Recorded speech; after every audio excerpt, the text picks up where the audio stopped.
Poslouchej. O ten Tondovi už jsem ti říkal jedenkrát. Ty si najdeš pořádného mužského. Ale když se bude chtít život vzdávat nebo něco, tak měj na paměti, že z něho musím mít i něco já. A Tondy z toho nic nekouká. Jak to, že děti ho... Ale až tady králik umře.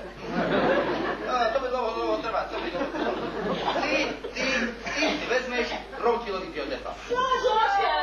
No tak počkej, Bendelina, počkej. Tak do toho mám taky já co mluvit. Josef se je prosím tě. Josef, to žádné případě. Kroutilovi to nepade. Ale však ty si ho taky nebudeš brát. No, také není. To vůbec nerozhoduje. Josef totiž má to vychování. Jo. Víte vy vůbec, jaká to byla paráda, když byl starý Kroutil zvolený radním a stará Kroutilka dávala kafi? Stříbrné lžičky dávala ke kávě. Stříbrné, mámo. To si je taky někde nepůjčili Vendelínku. Známe, jak to dnes chodí, víš? Určitě mluvíš jak malé děcko. To máte takové rodině někdo něco půjčil.